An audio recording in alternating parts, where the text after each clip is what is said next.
Hello everyone, today we'll be studying a very interesting topic, which is the difference between plant cell and animal cell. So we'll start with the difference. The first difference is based on the shape of the cell. Animal cell is mostly circular in shape or irregular in shape. Irregular means it doesn't have any specific shape, it keeps on changing.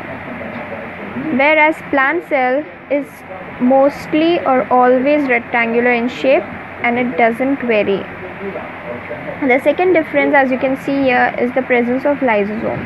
Animal cells consist of lysosome, which are very minute and scattered in the cytoplasm, whereas it is absent in plant cell.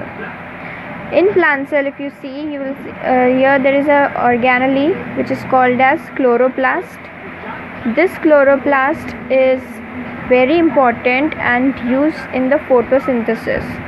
And also the green color pigment which is present in the leaves and few stems is produced due to this chloroplast. This chloroplast is not present in animal cell.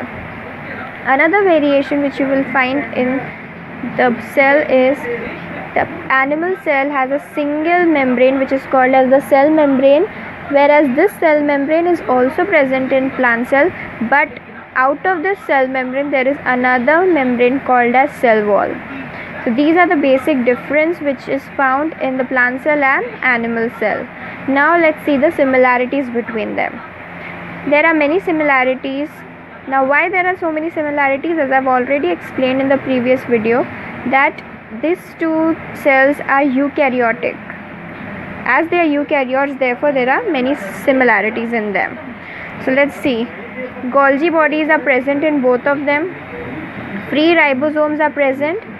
And this ribosome is again scattered in the cytoplasm. It is present all over the cytoplasm. Nucleus is present in both the cell. It is mostly found in the center. Next to the nucleus, you will find endoplasmic reticulum. These endoplasmic reticulum are of two types: rough endoplasmic reticulum and smooth endoplasmic reticulum. This two endoplasmic reticulum is present according to the presence of the ribosome on it. If the ribosome are attached to the endoplasmic reticulum, then it is a rough one. If it is not, then it is a smooth endoplasmic reticulum. Mitochondria are present on both the cell and cytoplasm. Cytoplasm is a thick fluid which is found all over the cell. So this was the overall scenario, how and what are the different parts and the similarities and the difference of these two cells. Now we'll be studying it a little bit more detail. Now we'll be seeing the difference and similarities little bit, just like a revision, so that you will remember it and not forget after watching this video. First thing is the shape. As I've already said, the shape of animal cell is circular or irregular. The plant cell, it is rectangular. Chloroplast, it is absent in animal cell while it is present in plant cell. Vacuole, if present in animal cell, they are very minute, very tiny.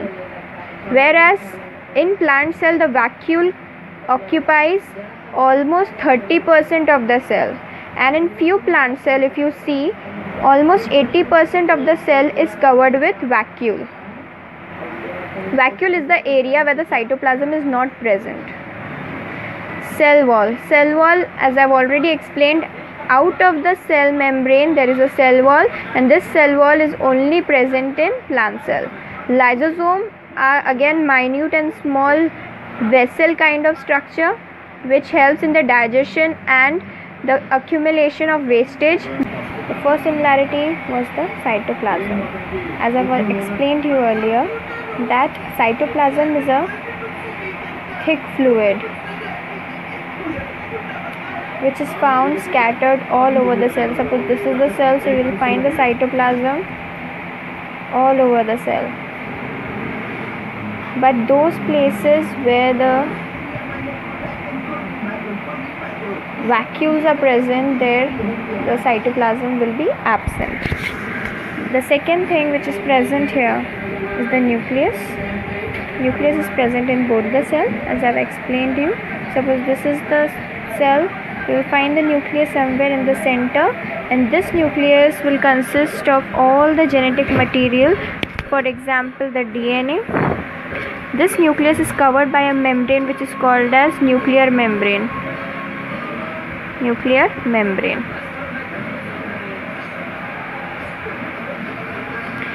The next one is the free ribosome. Free ribosomes are again small granule-like structure which will find again scattered in the cytoplasm.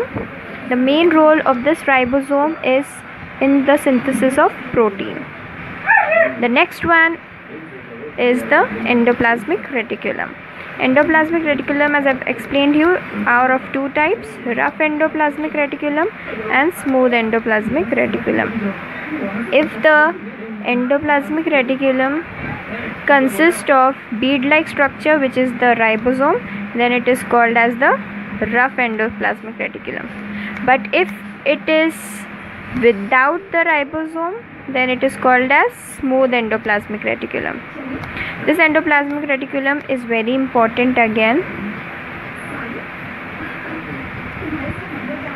The next one is the mitochondria. Mitochondria is also called as the powerhouse of the cell, which consists of matrix inside it, followed by DNA, ribosomes, etc.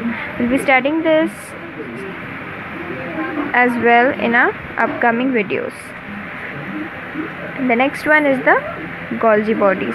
These Golgi bodies are also called as flat sac-like structures.